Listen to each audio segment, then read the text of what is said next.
Good morning. Good morning. Thank you for coming today. I'm Lisa Andrea, webmaster and social media chair. We are the League of Women Voters in Long Beach, serving our community for almost, I believe, 96 years. Is it coming up on this year? It's 95 this year. 95 this year, 95 years. The League is proud to be a nonpartisan, neither supporting nor opposing candidates or political parties at any level of government, but always working on the vital issues of voter education and increasing civic participation. We are here to help educate voters by providing information that will produce informed citizens.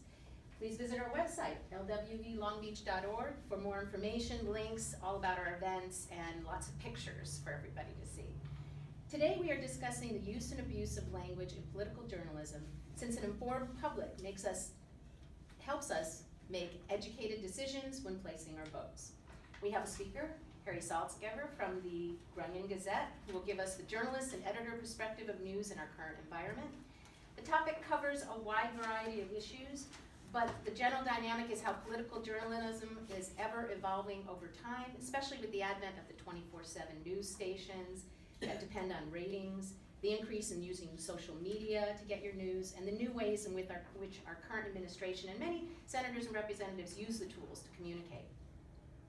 It's now so many outlets, right? Facebook, Twitter, websites, along with the cable news stations that work so much to garner the highest number of viewers and actually share with us the news.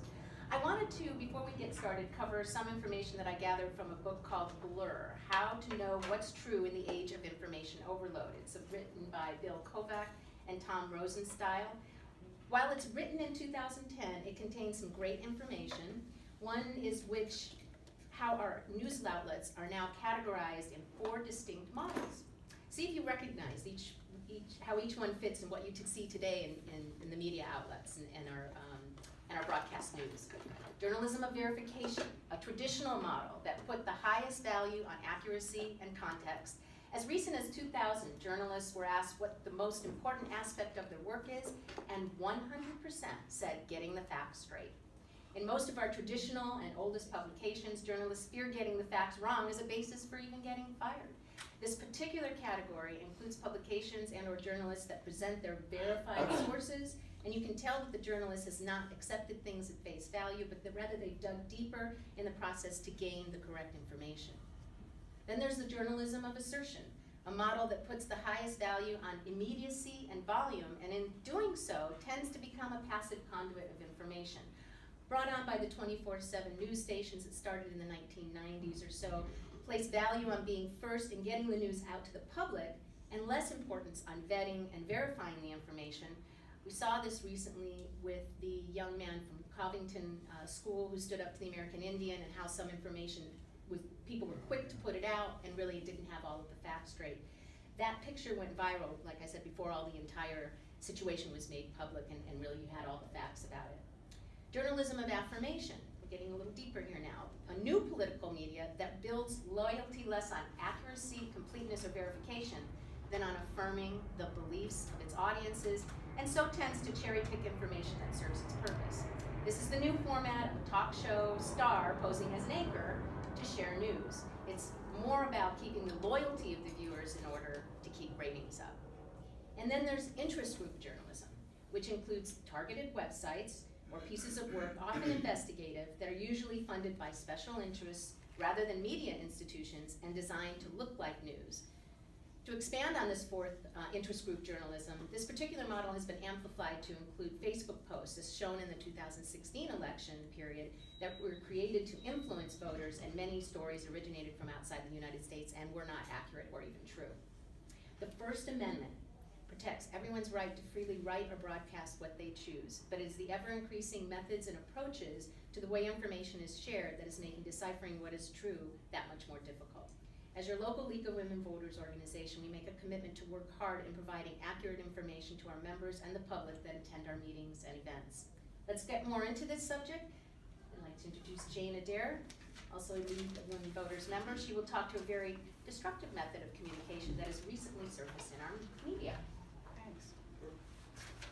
Okay, hi.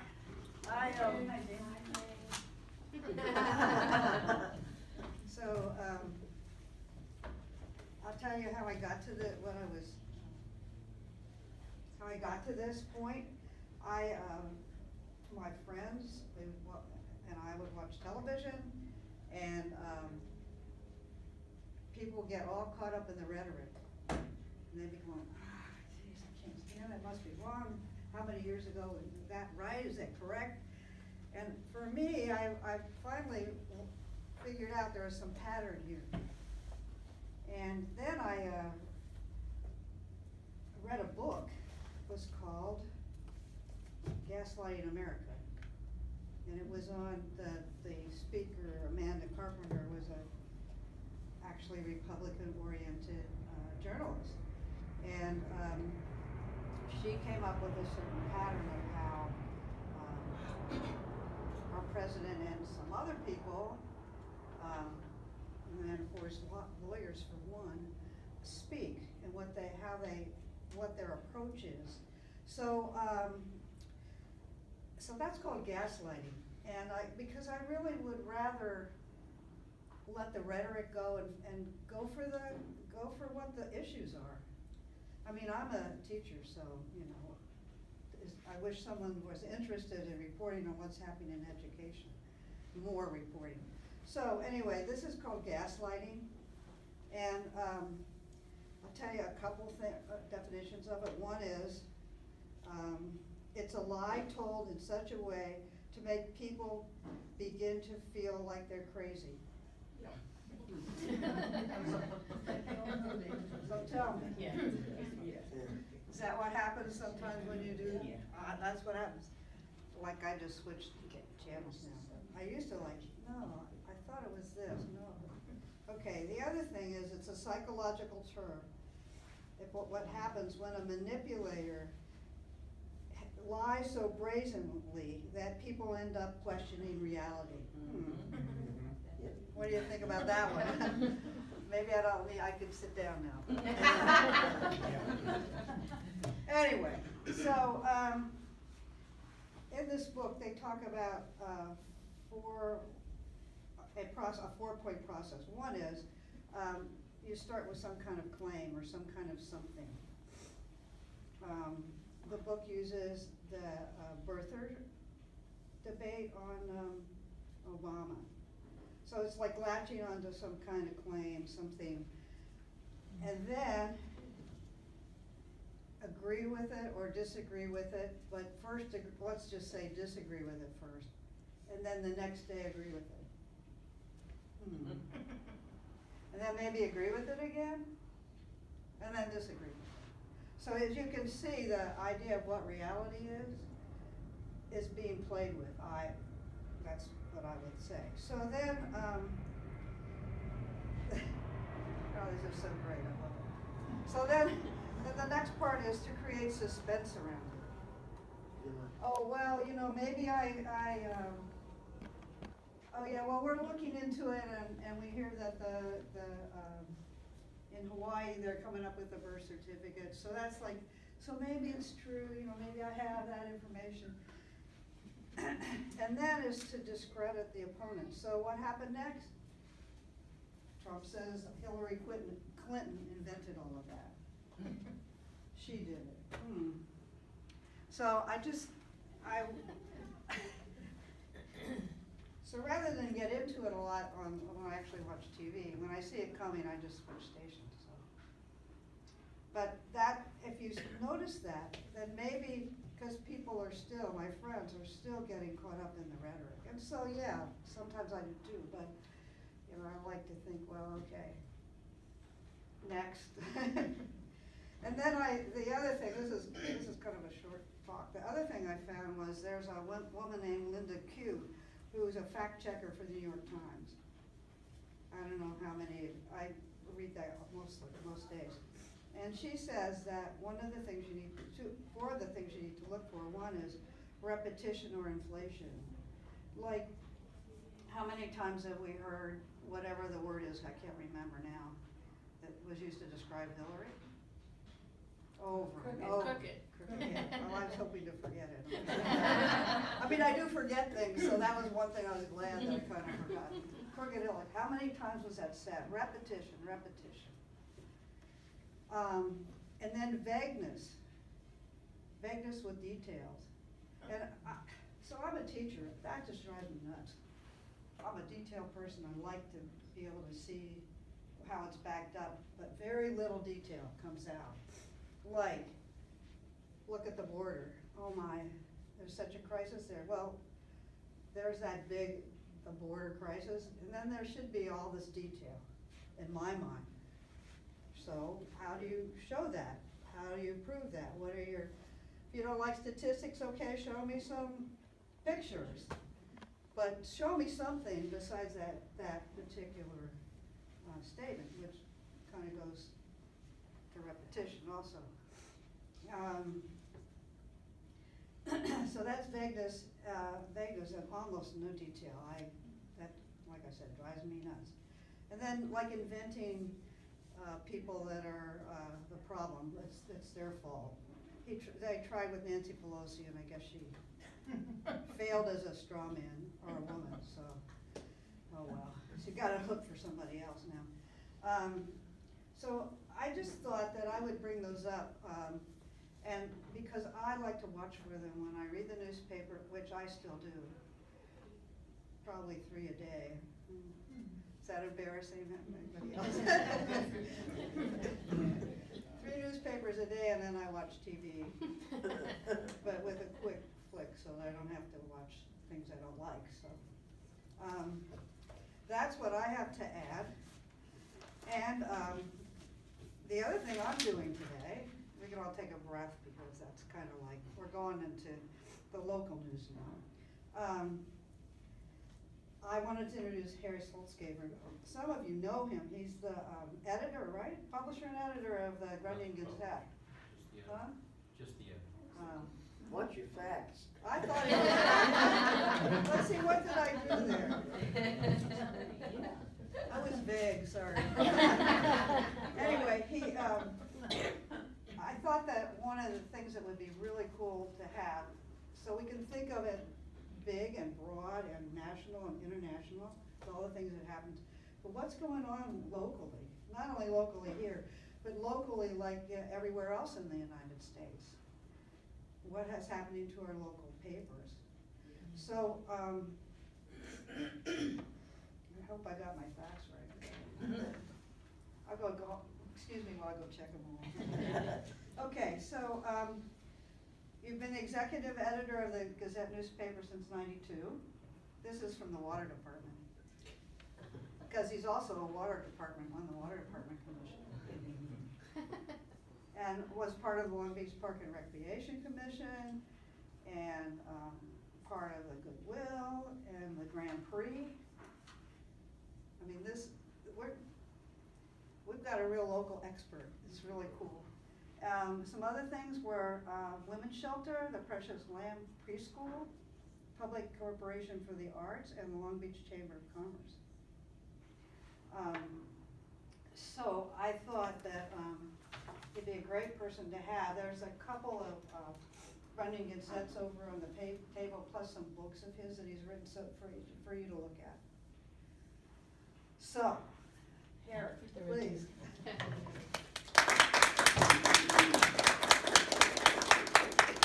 Well, thank you, and thanks for having me about news for days on end. And so you're probably going to have to cut me off when you're tired of hearing about it. But I thought maybe it'd be a good idea to talk a little bit about how we got where we are today, and journalism as a whole. You know, back in the day when radio became a thing, and there was a worry that the radio was going to kill newspapers. Well, that didn't happen. But then television came along, and television was surely going to kill newspapers because it was so much easier. Still didn't happen. And then something about 20 years ago came along called the internet. And that was going to kill newspapers. And it's happening today. I've been in the newspaper business for about 35 years now. I've worked at dailies and weeklies in Colorado. And then I found a home in Long Beach. I have been here for 27 years now. And the reason I came back to weeklies is the ability to talk about the community. And I believe then, and I believe now, that community newspapers is what's going to survive. Because while people care about what's going on in the world at large, they care a whole lot more about what's going on next door, or what's going on in their city, and how their potholes are gonna be fixed, and the services that they receive, what's going on with their police department. So, as I said, I hooked up with the Grunion, and through it all, I've been extremely blessed that I've been able to control the content in that paper for the 27 years I've been here. And by control, I mean I decide what goes in. I read everything that's there, so you can blame me for the whole thing. That's quite all right. And it's totally local. You know, I don't use any AP wire kind of stuff. I actually have a rule that I won't write about anything outside the boundaries of Long Beach.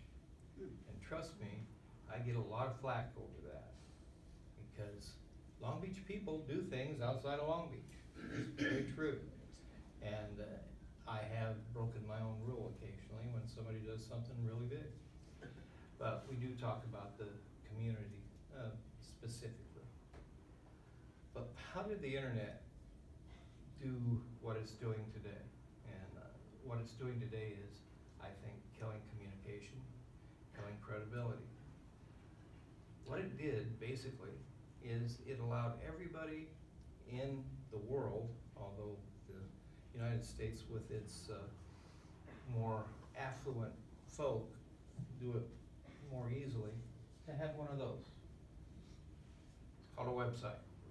And just about anybody who spends 5 minutes can have their own, very own website. I'll give you one that I'm sure you're familiar with, and that's Justin Rudd. Justin started his own website. It's justinrudd.com.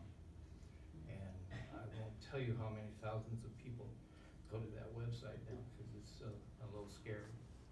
But we also have people like Breitbart, oh gosh, I've forgotten the name now, but there's a white supremacist website that basically has taken over a third of the country. And if you, and I'm sure you are all very well aware of what happened in New Zealand and the stories that are coming out of there. Well, that person got, what do they call it, when you become a terrorist? He found his beliefs in that white supremacist website. That's where he started. And that is a really strong way that the internet has started to kill truth in reporting. And the problem is that, as I said, everybody can have their own website, but worse, everybody can make up their own reality and make up their own facts. We talk a lot today about fake news. Well, it's not so much fake news as it is alternative facts. You know, and it goes both ways. There's no doubt about that. You know, it's not fair to say that the liberals have a corner on the truth. Not really the case. I talk a lot about the fact that we've become so polarized in this country today. And that polarization didn't start with the election of Donald Trump. That polarization actually, in recent times, started back when Bill Clinton was the president. And a guy named Newt Gingrich wanted to get rid of Bill Clinton. And he decided the way to do that was to really rally the Republican Party around it doesn't matter what else we do, we have to get rid of him. So anything he says, we're going to be against. And he was extremely successful. And that has grown over the years. The Tea Party is a good example of that. I still remember when the second Bush administration, it was a little embarrassing to say that you were a Democrat or a liberal at that time with the way that Bush was attacked and made fun of. Now, I personally think that he was right to be made fun of. He did lots of things to cause us to make fun of him. But the fact of the matter is that it was the exact same thing. The Democrats were not going to do anything that George Bush wanted them to do. And that polarization has totally stopped government in Washington, D.C. because it's, well, if you're gonna do that, we're gonna do that. And if you're gonna do that, we're gonna do that more. And that has caused our democracy to be much less of a democracy. And I know that you folks care about that. So I think it's really important. But to get off of general politics, let me go back to newspapering and the concepts that Jane was talking about. The whole idea of credible journalism is what I live and breathe. My credibility is what I sell. Right? You don't have to believe what I read, but I try to show you that I'm telling the truth. The truth. What's the truth? Well, it's hard to say, but it is, you check your facts. These days you have to check your own facts. We don't have enough money to have somebody else do it for us. So you check your facts, and you try to be not objective, not totally unbiased, because I'm a person and I have my biases. But and once upon a time I said that's what journalism is all about. It's totally objective. No, it's not. And you bring yourself to your writing, but what you try to do is to be balanced. You know, there's always another side to the story. And it's a pretty good idea, if you're gonna be a credible journalist, to tell both sides of the story, or the 3 sides of the story, or the 5 sides of the story. And that's where I think the internet is killing us, because nobody on the internet, or very few people on the internet, feel compelled to talk about what they don't agree with. And they do something that I call advocacy journalism. And advocacy journalism is another way to say, I'm gonna make up my own facts, and I'm gonna advocate my position. And I'm not gonna do anything else. I'm just gonna ignore what I don't wanna believe. That makes it very difficult to have any balanced reporting. And the other issue that really seems to be more and more prevalent is to make fun of or to denigrate the other side of the story. Don't worry about them, they're just idiots. They're crazy people. Did you see how much he used his hands when he was talking? Oh, gosh. Just the latest, right? But, and that's where it's gotten to be the lack of civility. You know, and we talk about civility a lot. It's not even the lack of civility, it's the lack of common courtesy, the lack of caring about people. And it's something that I'm flummoxed by. I do not understand it.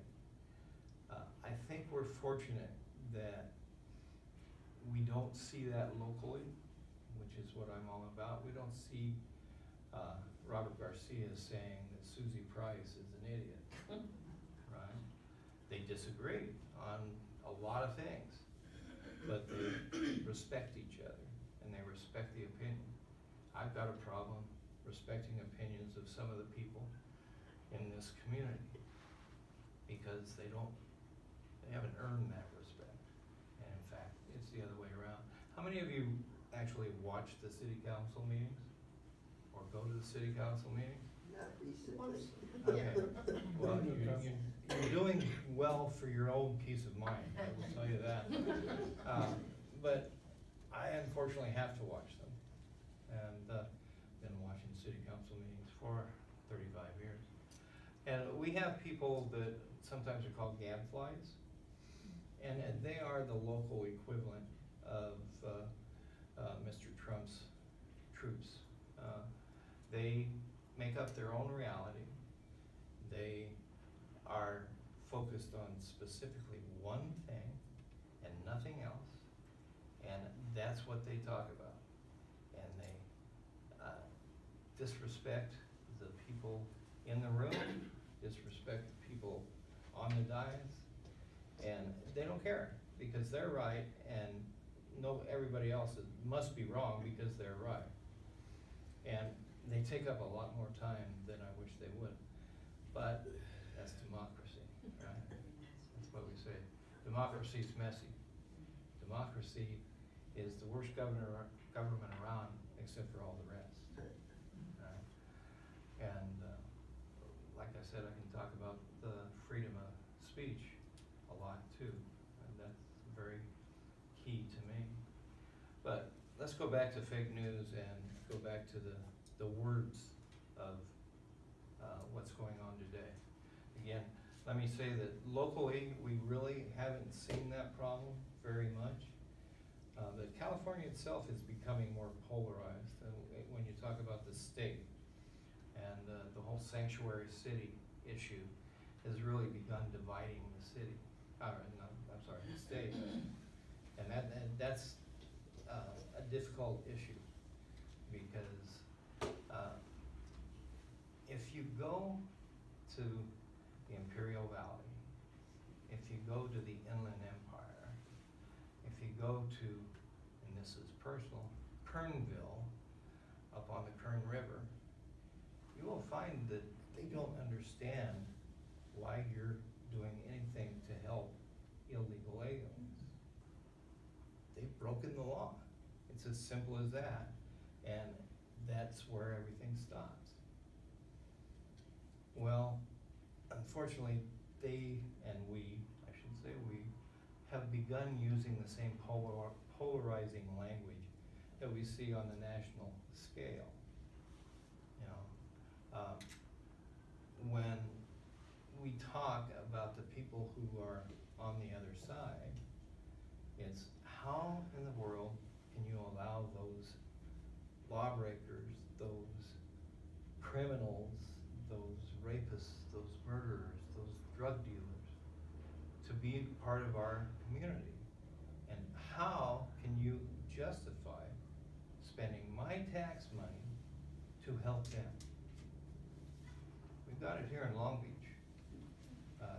In Long Beach about 2 months ago, the city council voted unanimously, no, it wasn't unanimous, not this one, it wasn't unanimous.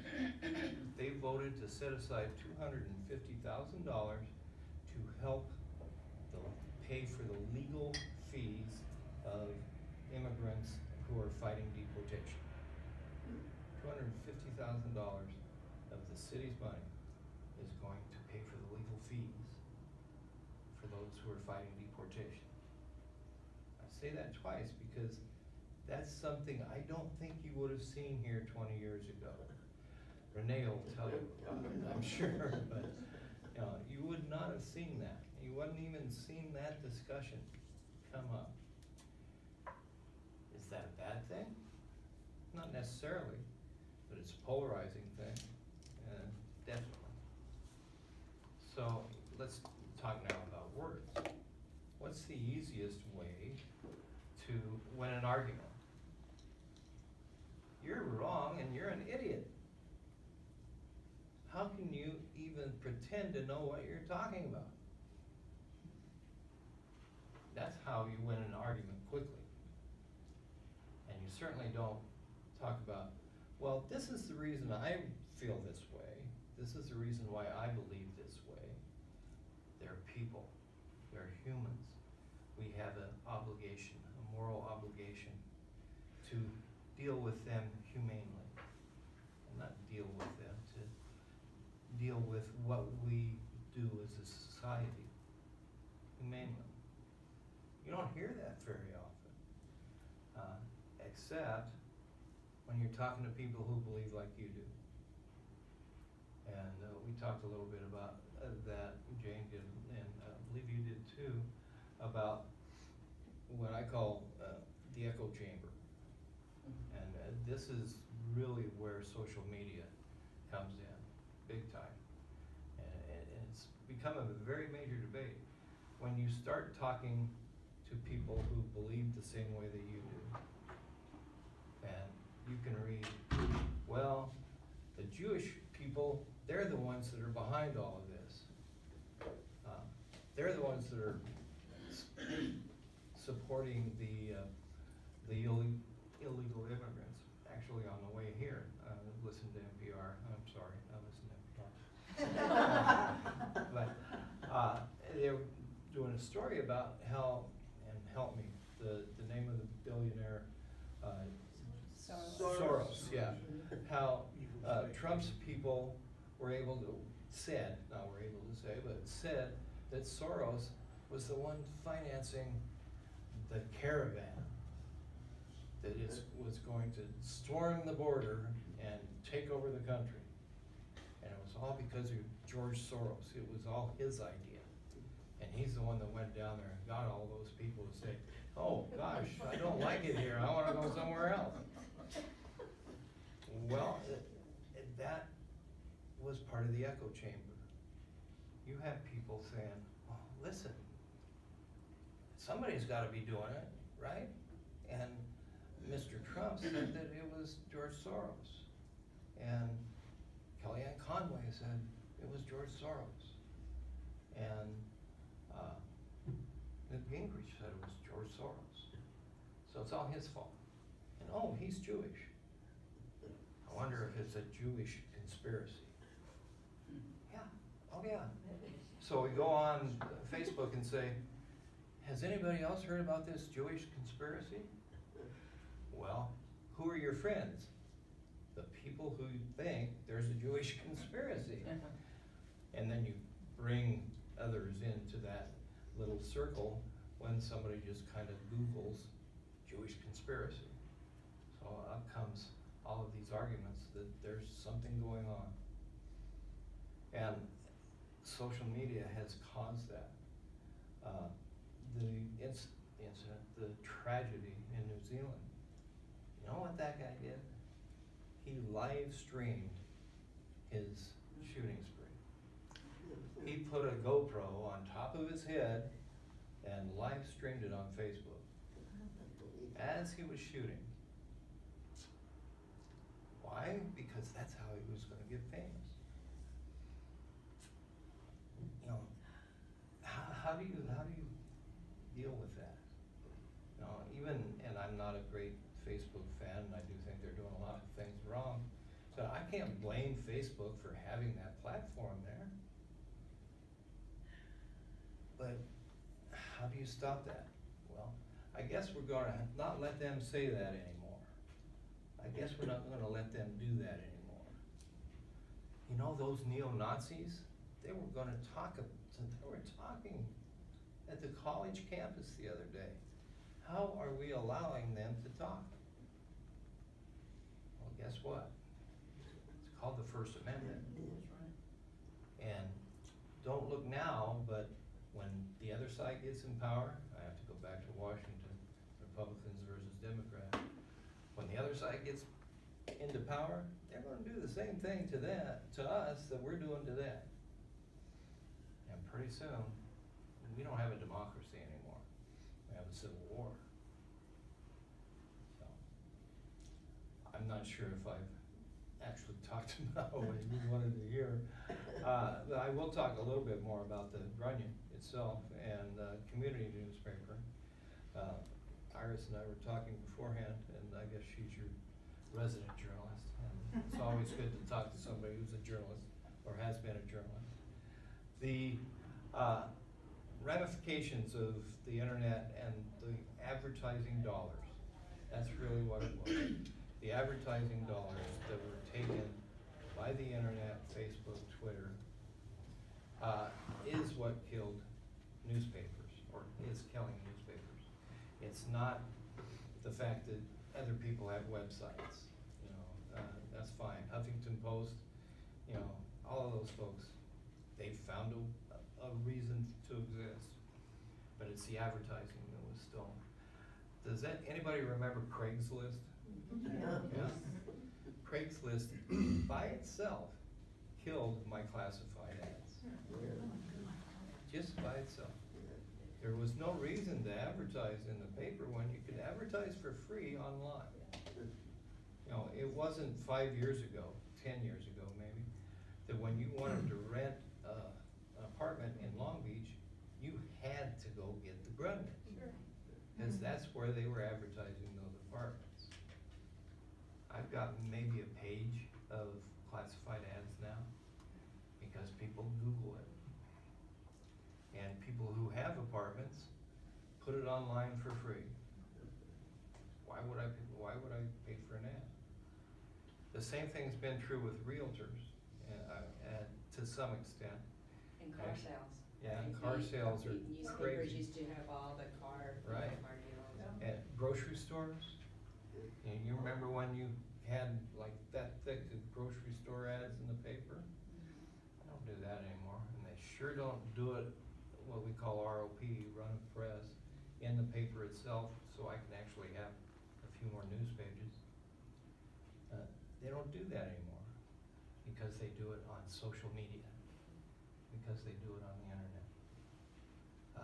And then there was a compounding factor of a bad economy about 10 years ago. When the Great Recession hit, we really were hit harder than many. And here's why. When you're a small retailer and you have to keep your doors open and you're having a hard time paying your bills, the very first thing you get rid of is that advertising budget. Because hey, you know, I'd like to have it, but it's not gonna matter tomorrow all that much. Well, it's been proven that's wrong. If you wanna stay alive, that's when you advertise more to get more of your share of the market. That's not the human mindset. So they stopped advertising for better than 2 years. Restaurants, the Grunion is very big on restaurants. We have lots of restaurant advertisers. We still have lots of them, but we have about a quarter of what we used to have, because they got out of the habit of advertising. They got out of the habit of hearing people walk in and say, I saw your ad in the Grunion and I wanted to come eat today. Or, here, I've got this 2-for-1 coupon and I want to try it today.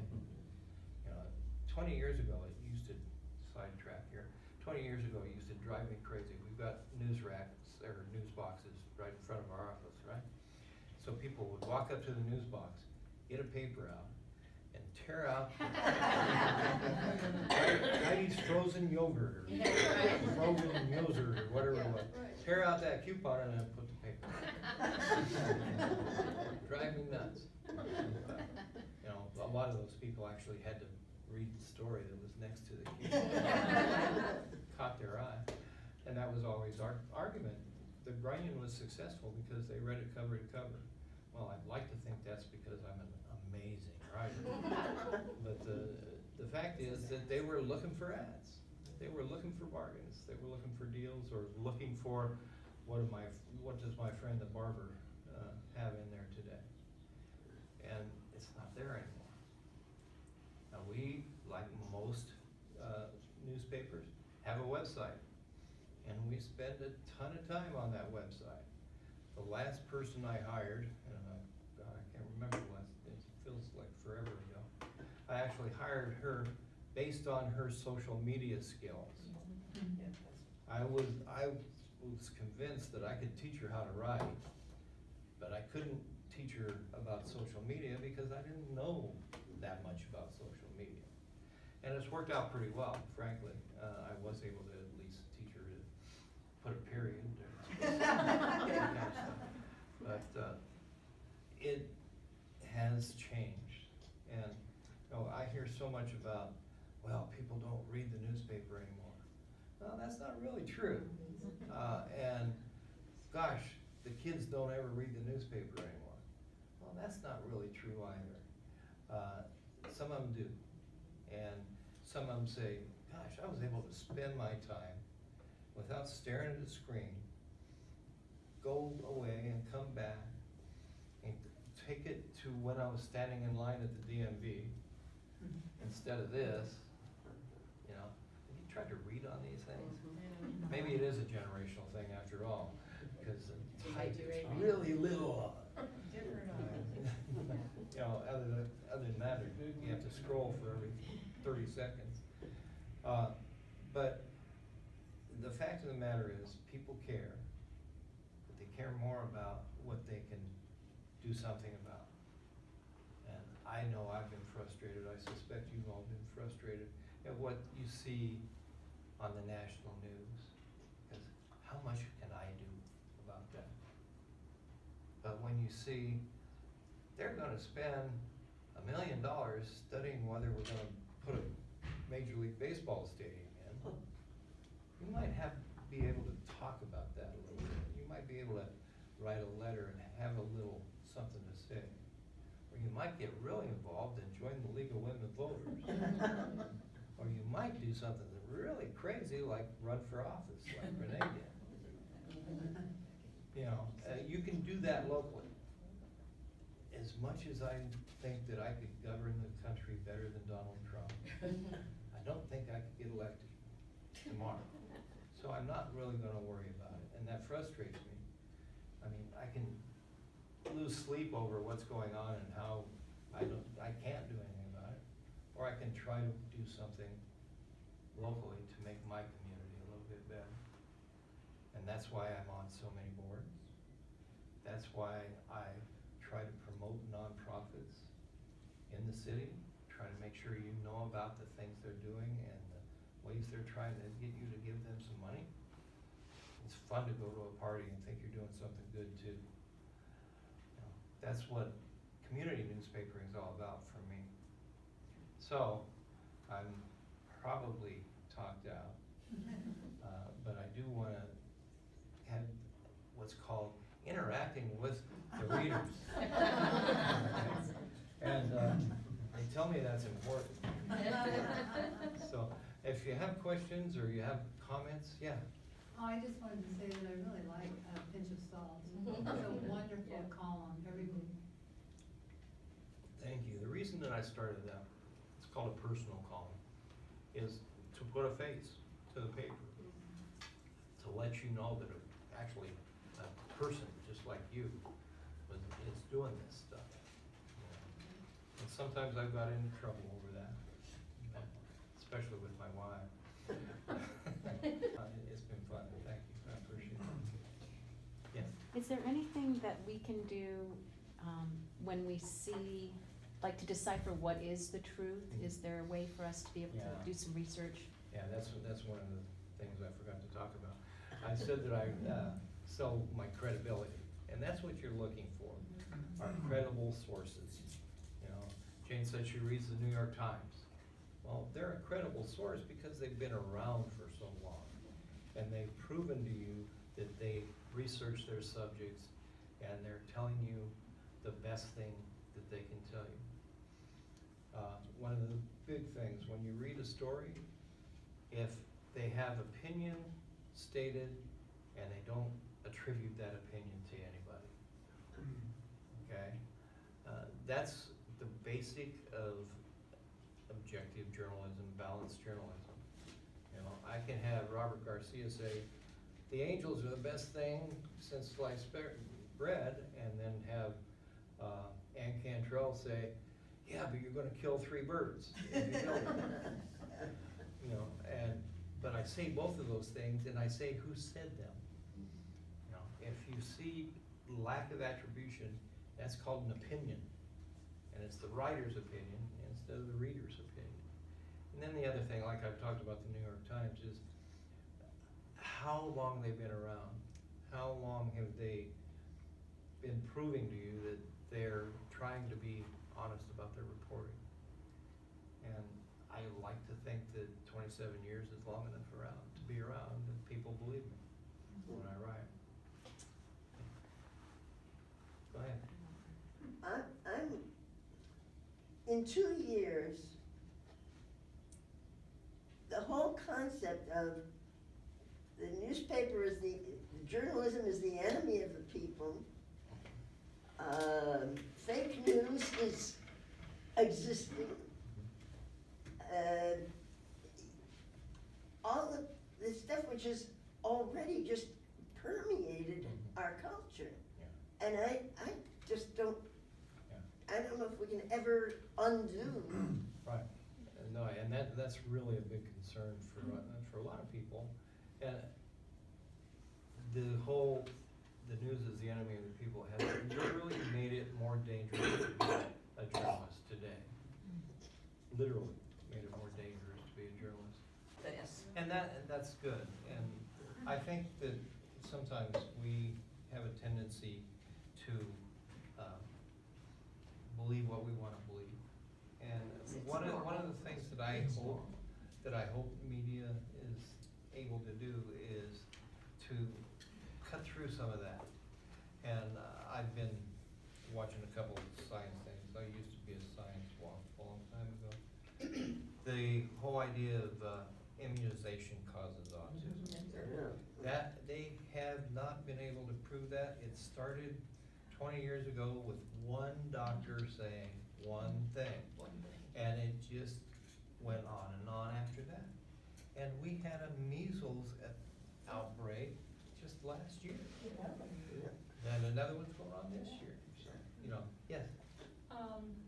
What I'm wondering, not so much wondering, what my question is, my concern is, when we hear information that is not correct, and especially when we get it in the news media, TV, radio, the internet, and we're bombarded with all of this information that is not totally correct, where is the truth? Where does, who steps up and puts the truth right there? It may be the next day, but right there where the falsehood was. Right. And I think that is a problem that we have, where we've been beaten down so much with the untruth, and some of us have just given up hope. And I think that education needs to step up to a large degree in teaching. Right. I mean, I remember when we used to have civics. I don't think that there's a civics class anywhere now.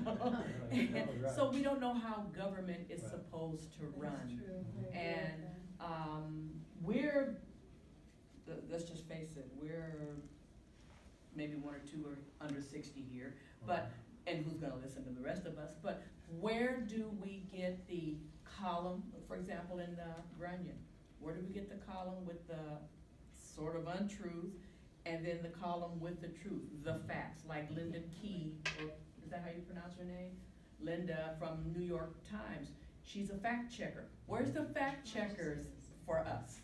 And not to interrupt, but to that same point, when you said, so when we present information, we try to present both sides. And I understand, you know, after Pulitzer decided, I'm gonna not just do yellow journalism, and newspapers realized they could get both sides reading their newspapers, that's what they did. But when one side is totally inaccurate, why do you have to present that other side? No, and that's an issue. But I say that there's a point where you have to allow them enough rope to hang themselves. And I remember 30 years ago, 25 years ago in Long Beach, we had a very angry discussion about gay rights. And very strong feelings on both sides, very polarized. And I had, it's kind of interesting little story, I had a section when the Gay Pride Parade came out, we did a section. But in that same paper, I mean, like 12 pages about the gay movement.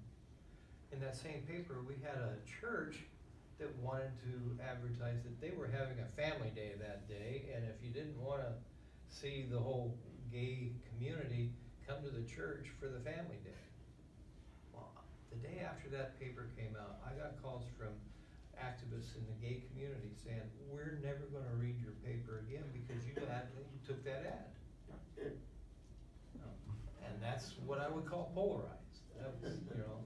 But the point is that I think you need to know that there are people out there who think it's okay to go beat up gay people. You know, because that way you can protect against them. But in that same article, can't you rebut that?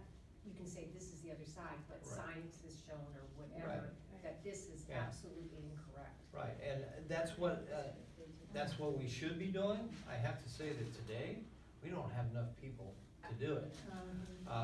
I would love to spend 3 weeks doing the research about why we're not gonna have a baseball stadium and be able to give you chapter and verse about why that's there. But I've gotta do 8 other stories as well because I don't have anybody else to do them. And poor old little old me, you know, but that's true all the way up to the LA Times. So, that's an issue. That's what the editorial page is for. Sure. Right? Yeah, and you can go back to the Trump deal where there was a big discussion about, well, he's lying. Are you gonna call the president a liar? Yeah. You know, that's not right. Yes, sir. How does he get by with that?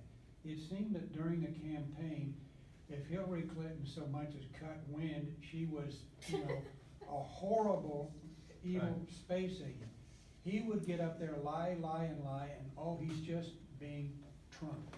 And I've noticed this with other people. There's some people who can get up there, lie right and left, nothing comes of it. Mhm. There's, I guess they're Teflon. Other people are flypaper. Yeah. Everything sticks to them. I think Carter was flypaper. Yeah.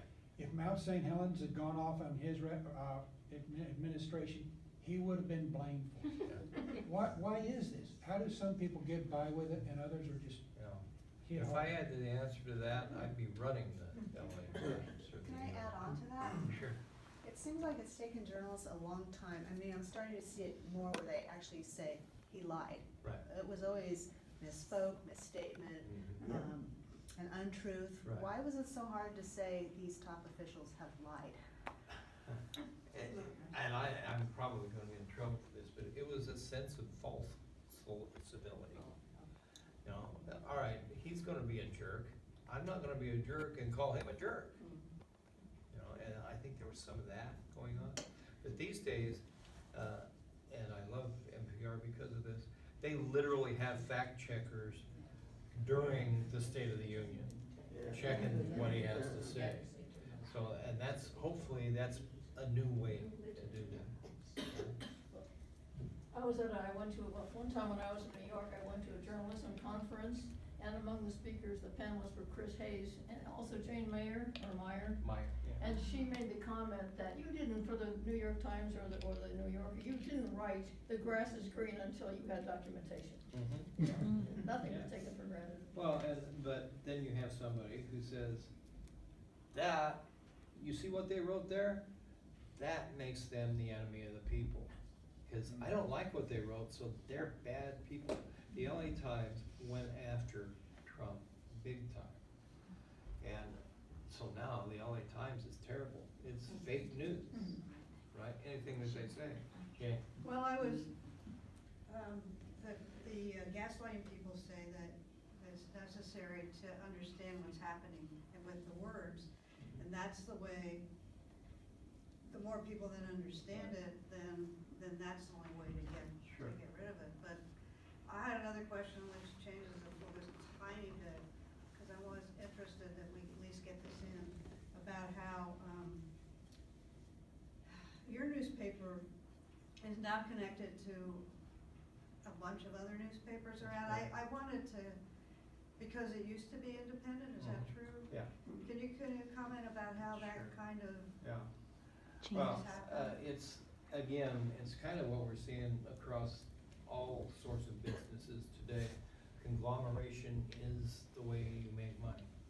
And, the way that the newspaper world has happened is what we used to have a long time ago.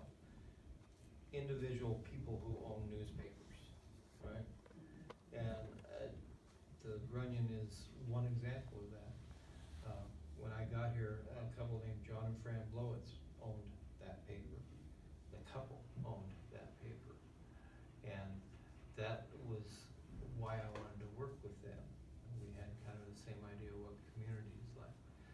got the Chandler family with the LA Times. Well, Used to be public service. yeah, we were there, and, well, that's another whole, won't go down that rabbit trail. But, what has happened over the years is, well, I'm not making enough money, so maybe if I buy the competition, I will be able to, make more money, or get rid of the competition at least, right? So even the Times, you got put together with the Chicago Yeah, we papers, did. and it became a corporate entity.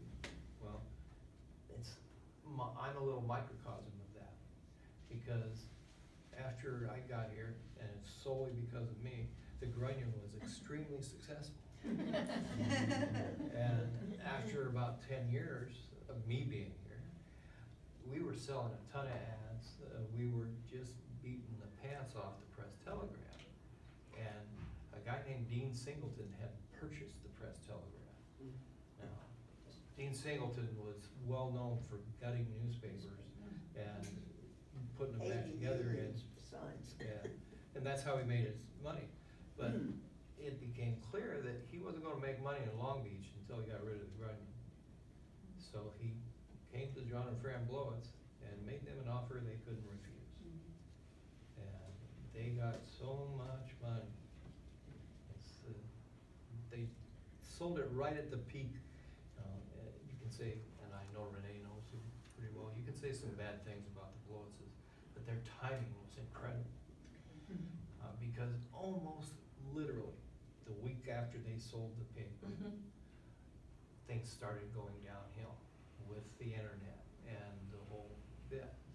So Singleton ended up going bankrupt and getting bought by a bigger paper. And then that got bought up by a bigger paper.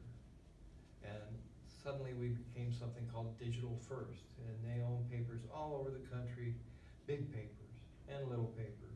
There's something like the third largest. They're going bankrupt. So a hedge fund buys them. Because a long time ago, papers were extremely lucrative. They had profit margins in 30% range. All the Complaining time. then. Yeah, There wasn't. we want more, and want more. You know, and so a hedge fund buys this company that's been making 30% profit margins. And when they get to 25%, they say, what's going on? You, over there, the publisher, go and make me more money. Well, sadly, about the only way that they could figure out how to make more money was to start cutting expenses. Those are called people. You know, and that's what has happened to the newspapers today. When we were at our peak, and as I said, John and Fran there, I had 4 full-time writers under me and a ton of columnists. You know what I got now? One person underneath me. Which again is why I write 8 stories. And it's also why the Press Telegram runs my stories, and why I run the Press Telegram stories. I simply can't get to all of it. And the fact of the matter is, if I try, they aren't any good. I don't have time to even get 2 sides, let alone fact check them. So that's what's happening to the industry.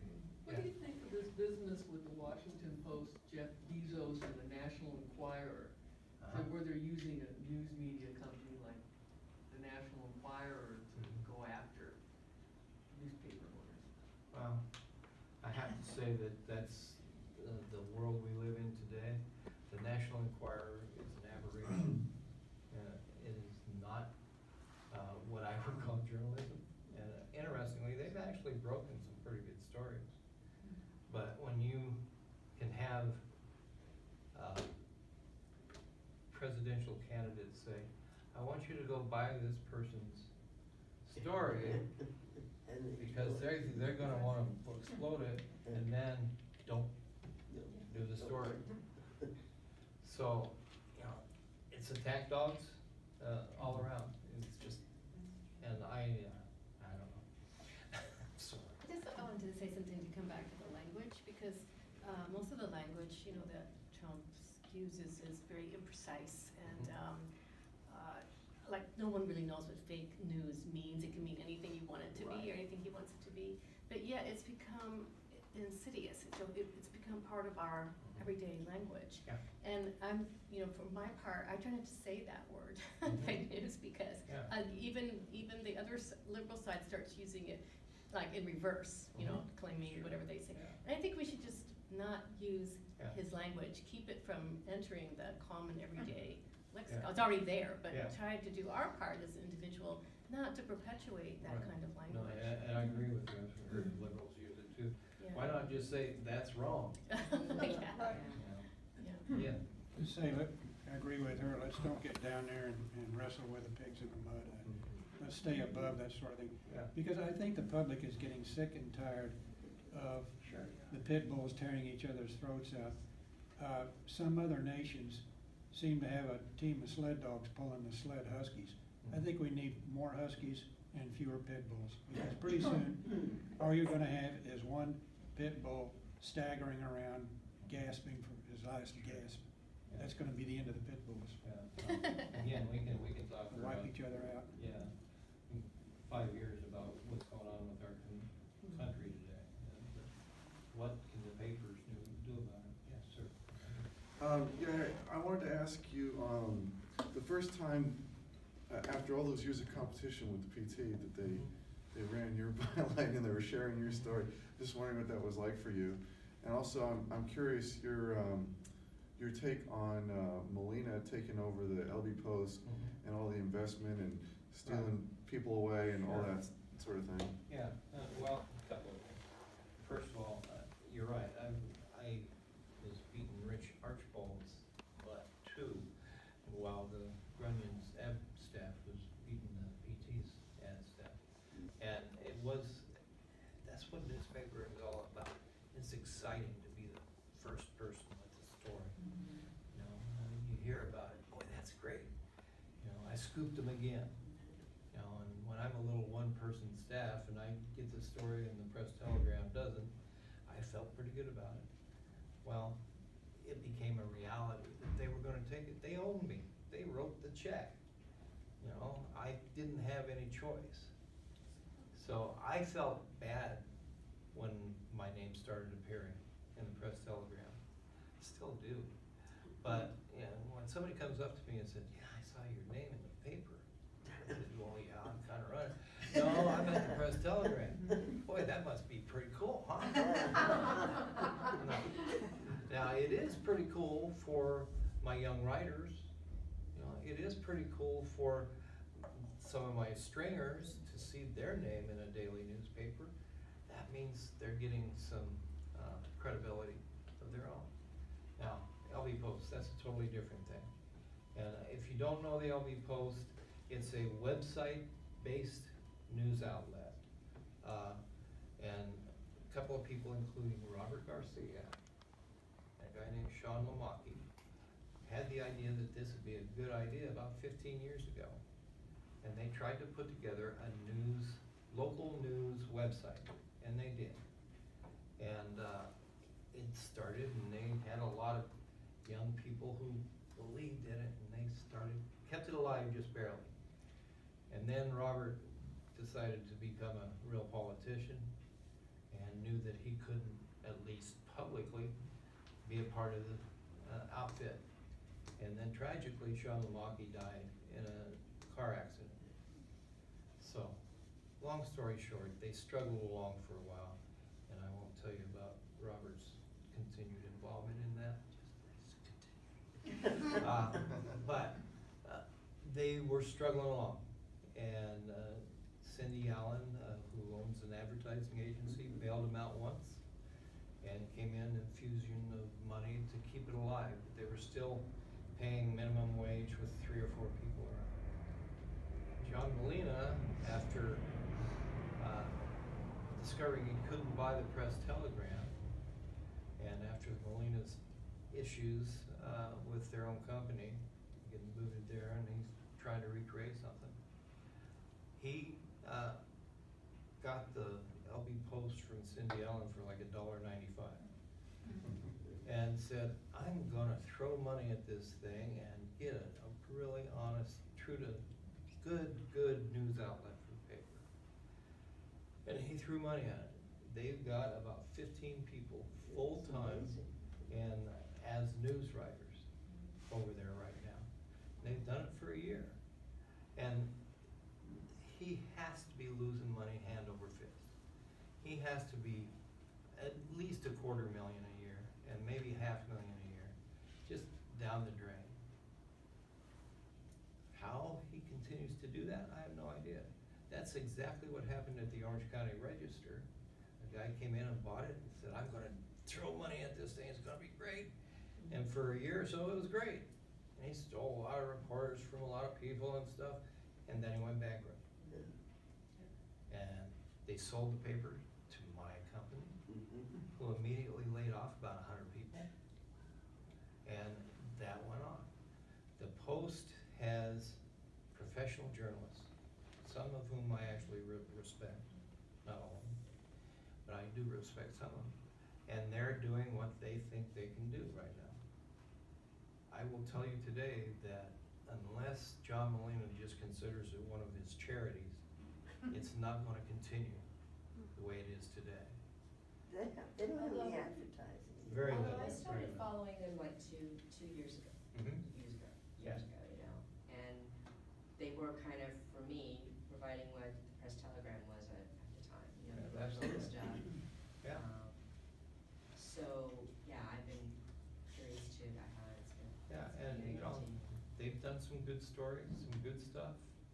You know, if I have 15 people, I'd be doing a lot more than what they're doing, frankly. Yeah, But- yeah, exactly, there's a lot more opportunities, yeah. Yeah. Yes. I'm interested in, because, first of all, I know that they still teach some form of journalism and in the colleges. Mhm. Is there a way that those students could participate in the writing of, say, the newspapers? Interns.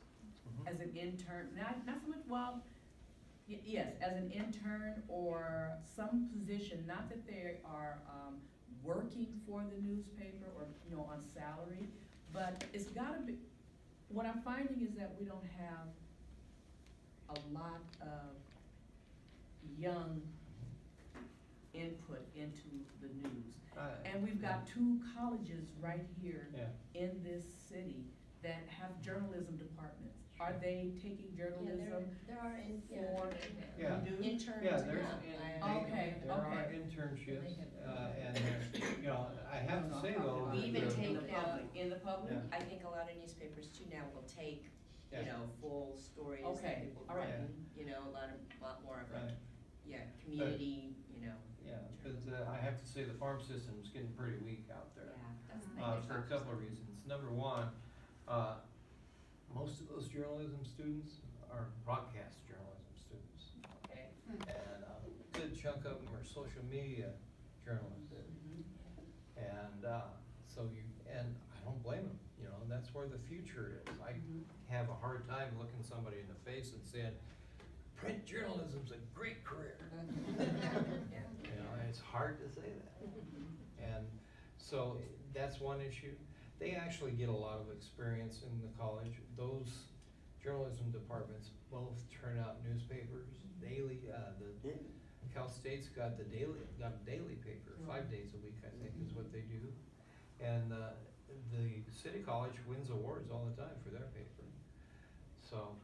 Well, yeah, and it's so there. what I was gonna say is that I think there's some hope, because I think the younger generation, they're not doing specific newspapers, but yeah, there's a lot of, I feel like the younger generation now, the millennials, if you wanna call them, or whatever, are more engaged Mhm. and more interested.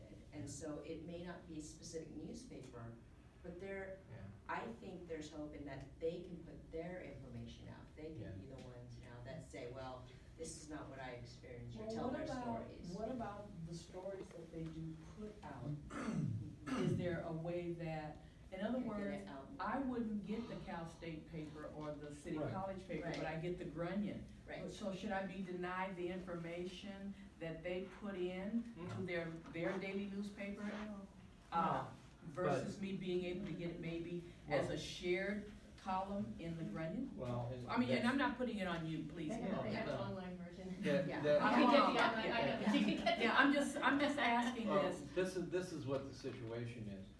First of all, space is precious. Newsprint is precious, so that's an issue. But more importantly, I think they're doing what's called niche journalism. Yeah, they are. And they are writing about the college. And occasionally they'll write about the city, but they're writing about the college. That's what they're about. Okay. You know, and it's just like me. You can consider me a niche journalist product because I write about Long Beach. I don't write about the Seal Beach Naval Station, which needs some serious coverage right now. But, you know, so I think that's really the larger issue. Okay. Yeah. Right, but again, what I'm saying is, I think with this generation, it's not gonna be newspaper, but Right. if they're getting, but if they can start telling, again, the stories and saying, that wasn't or they could even become, you know, they might be more interested in fact checking.